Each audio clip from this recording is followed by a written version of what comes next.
Now, the response to that Donald Trump interview I showed you yesterday has been pretty strong. There's been a lot of focus on pandemic management and the high death rate in the US, although I think the president has succeeded in drawing attention to how many other developed nations have suffered much heavier death rates from COVID-19. Joe Biden focused on this in the past 24 hours, using social media to pin responsibility for the pandemic crisis in the US on Donald Trump. And the Democrat candidate also tweeted this: "Every day it becomes clearer we are in a battle for the soul of this nation, who we are, what we believe, who we want to be. It's all at stake. We have to vote Donald Trump out this November." So there you go. The main message, of course, is to get rid of Trump. That's all we've heard for 3.5 years. But is Joe Biden the man to do it? I'm joined now by former Democrat White House staffer Barbara Heineback from Wollongong. Thanks for joining us, Barbara. Really good to talk to you. And you, Chris. A lot of concerns about Joe Biden's ability, his mental capacity to get out there and argue the case and even debate Donald Trump. How do you assess it? I would say that Biden's pluses are the fact that the Democrats, and especially the Democratic National Committee, they want Trump out no matter what or by whatever means necessary.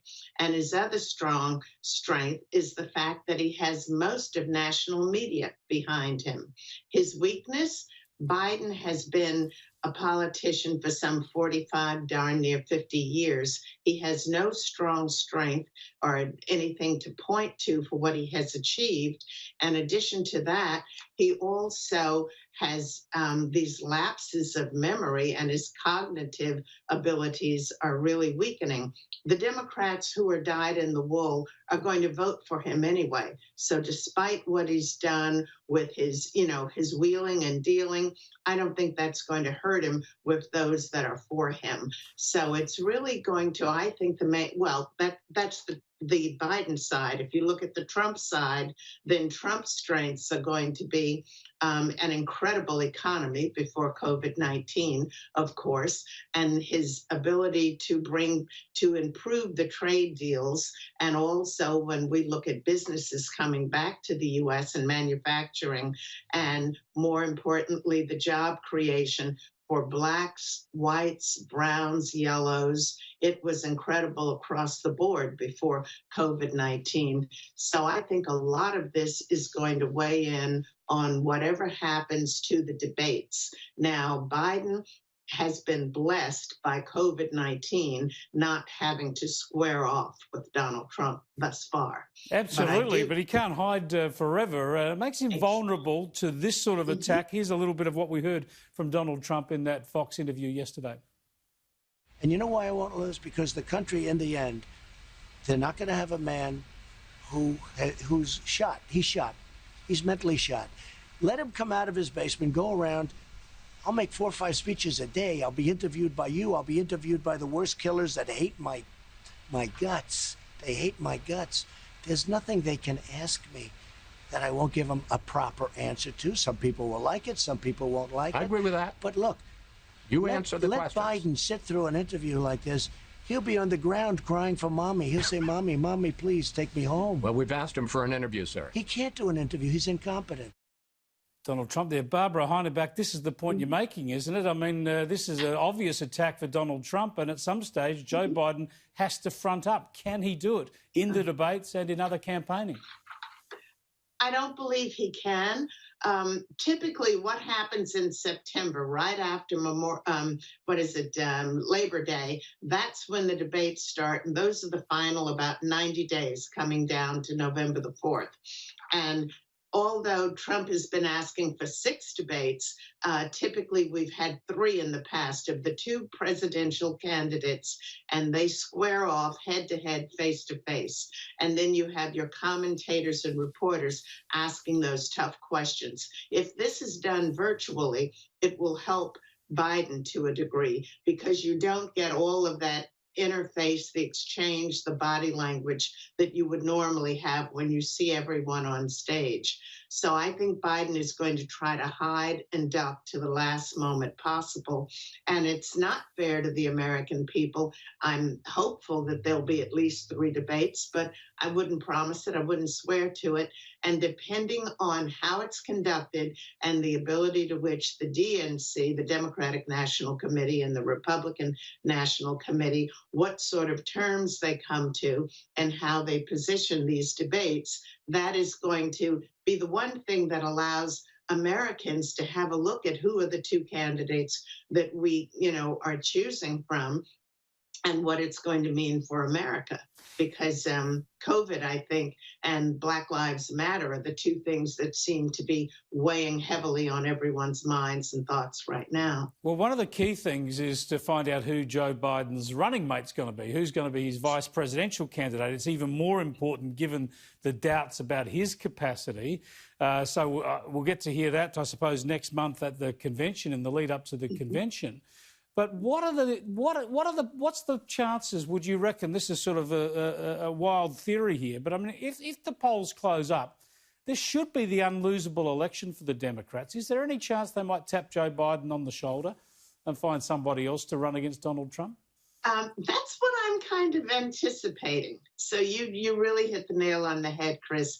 And I've been thinking that for a few months now, because my thoughts are that Biden is either going to accept, if he wins it, and he's got a good shot at doing so right now, and if he does, is he going to just, be a seat warmer for a month or 2 and then start to say, well, I've got some health problems and concerns, and he'll gracefully bow out and then give the baton over to the vice president. So we're really looking at who he's going to put in to announce his, who will be his running mate. And you know who I'd choose. I'm very keen to hear your thoughts, Barbara Heineback, on who you think is going to get the gig. And there's someone who's rejecting it publicly now is Michelle Obama. But I reckon they put Michelle Obama on that ticket, and it is a lay-down misere.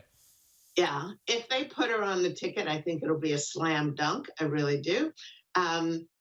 I don't know if they put a lame duck, not a lame duck, but if they put someone like the woman who was claiming that she should have been the governor of Georgia all this time. I think Adams is her name.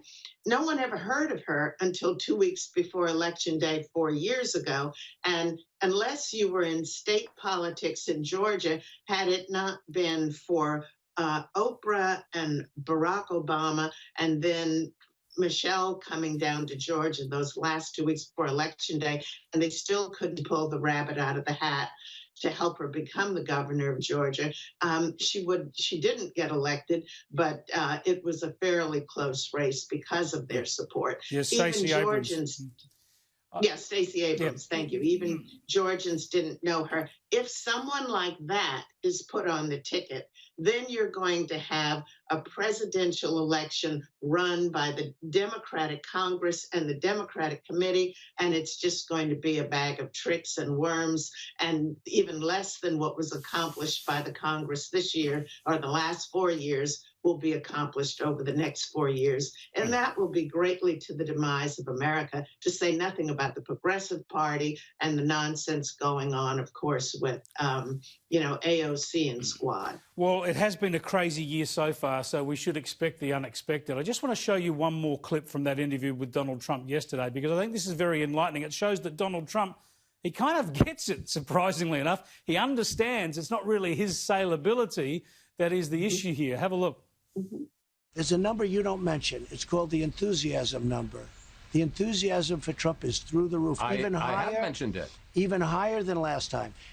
The enthusiasm for Biden is non-existent. Everyone knows he's shot. But the enthusiasm against you well, that's is high. Okay. That's his only shot. I mean, that's his only shot. I agree. Fascinating, isn't it, Barbara? He knows that the real argument for the Democrats is to get rid of Trump. Get rid of Trump. They don't really have a positive agenda with Joe Biden in the chair. No, it's anyone except Trump.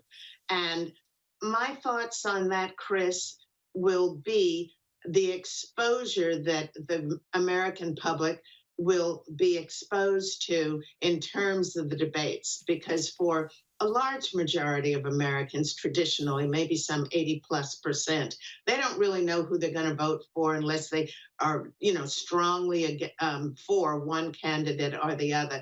But for those 20 to 40% who never know until the last minute or coming down to those last weeks before Election Day, they determine their position as to who they will vote for based on the debates that they listen to. And out of the 3 that they've had, they're going to listen to at least a couple of them. Most Americans will, to make their decision. So if they don't have an opportunity of really seeing both candidates square off, it's going to be tough. But this year, the addition of COVID-19 and the extent to which it is looking favorable toward the economy, I think that'll make a big difference. Also, Black Lives Matter, what's going on there, and what has happened to, with the police and trying to defund the police. These are additional cards that are coming into the game. So the deuce is wild, and we got a couple of jokers. And who in the world is he going to select as a vice president? It's a wild card, and I think come the Democratic National Committee, we're going to see fireworks that we, even Spielberg couldn't imagine.